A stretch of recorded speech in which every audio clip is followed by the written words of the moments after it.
Salut, moi c'est Julien de Moxa. Du coup, on est à Strasbourg dans notre atelier et moi je m'occupe de la torréfaction et de la formation.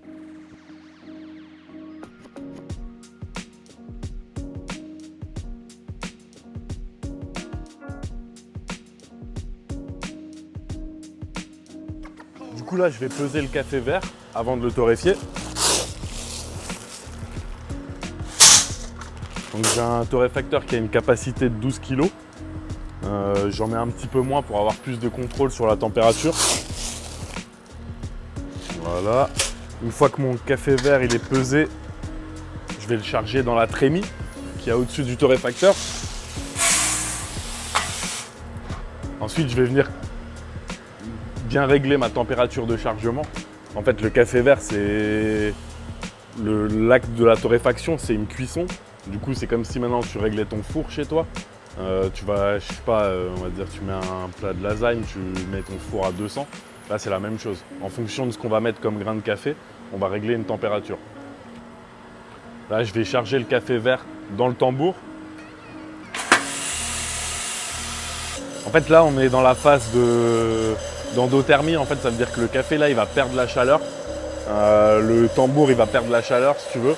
Du coup, ça va mettre le temps que le café, il commence à absorber de la chaleur. On va mettre le feu à fond. Okay, et on va attendre patiemment que la réaction de Maillard, elle commence. La réaction de Maillard, du coup, c'est comme quand on fait cuire une viande, en fait. Le plus simple pour comprendre, c'est la caramélisation des sucres.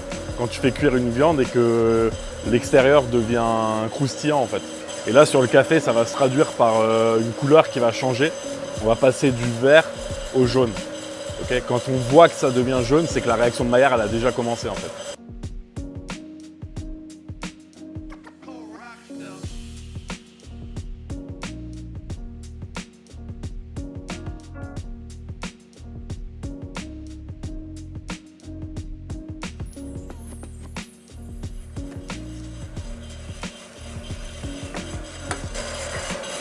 Là, le café il commence à changer de couleur, il devient vraiment jaune.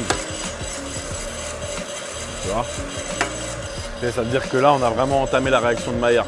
Okay, jusqu'au premier crack, où là, le café, il va popper comme du popcorn, en fait. Et là, au fur et à mesure, à partir de la réaction de Maillard, ça dépend des cafés, hein, là, en l'occurrence, pour ce café, je vais commencer petit à petit à descendre mes gaz, en fait. Okay, parce que le grain, là, il commence vraiment à emmagasiner la chaleur. Et petit à petit, lui, il va commencer à sortir de la chaleur aussi. Du coup, je baisse les gaz petit à petit, okay, pour pas qu'il y ait une surcuisson, en fait.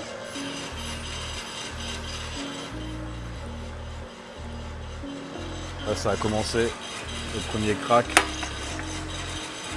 vois, les grains, ils bougent, ils craquent, ils font du bruit, mais ils bougent aussi. Parce qu'ils sont en train de grossir, en fait. Du coup, là, on est dans la phase de développement. Donc, c'est la phase où on va déterminer si on a un café qui est plus sur l'acidité, plus sur l'amertume. Le but, c'est de trouver quelque chose qui est équilibré en fonction de comment on va l'utiliser. Là, en l'occurrence, ça va être un café pour espresso. Du coup, on va faire quand même une bonne phase de développement. Un bon temps de développement, on va pas faire quelque chose de trop court pour pas qu'il y ait trop d'acidité, en fait. Et du coup, là, je vais sortir le café, il va tomber directement dans le bac de refroidissement, en fait. Et là, il y a de l'air froid qui va souffler pour arrêter la cuisson tout de suite.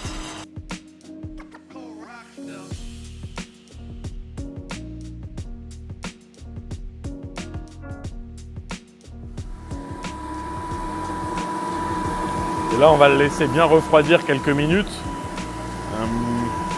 Une fois qu'il a bien refroidi, on va le mettre en canette et on va l'emmener directement au poste d'emballage. On va le mettre en sachet tout de suite après la torréfaction.